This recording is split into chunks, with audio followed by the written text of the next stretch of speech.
And California Democrat Congressman Adam Schiff, ranking member of the Intelligence Committee. Always good to see you. Thank you for joining me, sir. Alex.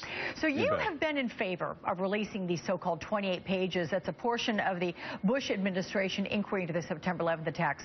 Why do you think it should be released, and why now?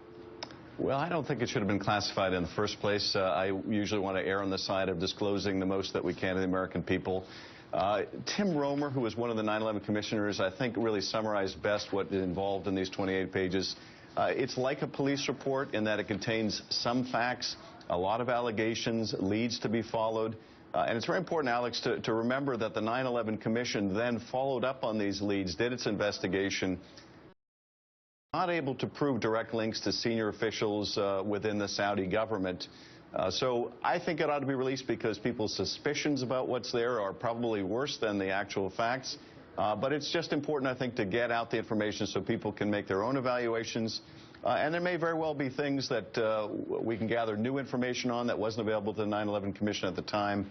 But I think it's in our interest to protect sources and methods, but release as much of this as we can. But, Congressman, how might that release affect the U.S.-Saudi relationship? Do you have any concerns about that?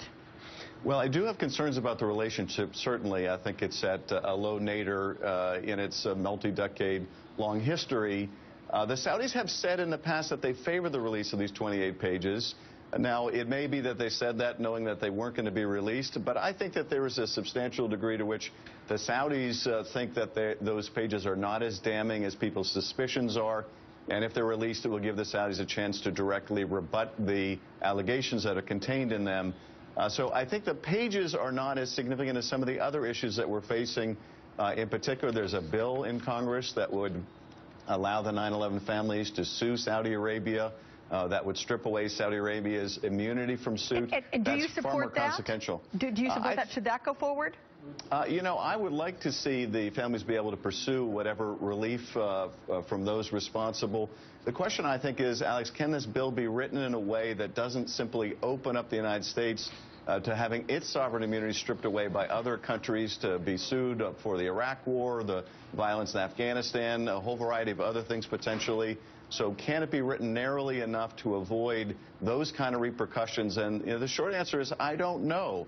This is a very direct collision between our values and wanting these families to be able to pursue relief and our interests in not having the U.S. subject to all kinds of litigation or our service members open to potential liability as well.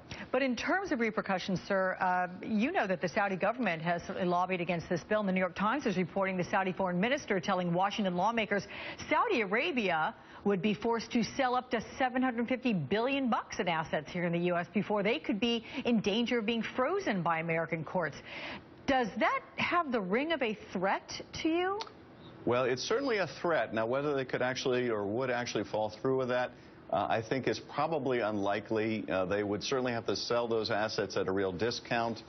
It would cause great, I think, uncertainty in the global markets, which would not only hurt us, but would hurt the Saudis as well at a time when oil prices are low and their economy is already suffering.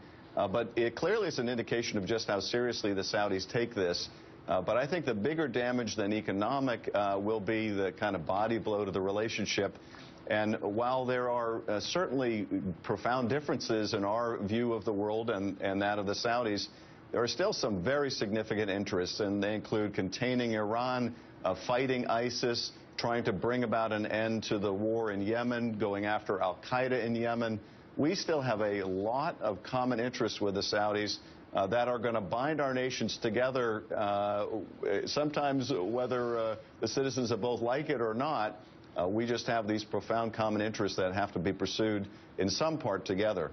Do you get a sense that during the president's meeting on Wednesday with the Saudi King Salman, he was able to mend fences? I don't think he was probably able to mend fences. The administration, interestingly, described it as clearing the air. Well, if that's the most positive interpretation you can give, it must have been a pretty tough meeting. There's clearly not a seeing eye to eye on a lot of things, on how we should confront the threat posed by Iran, how we ought to pursue of ISIS, what the war in Yemen looks like, and how to make sure that we do a better job in terms of avoiding civilian casualties. A lot of profound disagreements there. I'm not sure that they could have been resolved in a short meeting like that.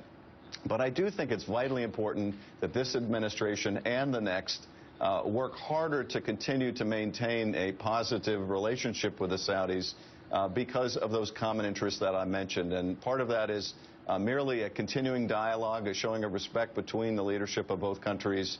And I think that really needs to continue. Kind of sounds like the air in that meeting might have been a little bit thick, but we will leave it at that. I'm sure it was Representative Adam tense. Schiff, always good to see you. Thank you so much.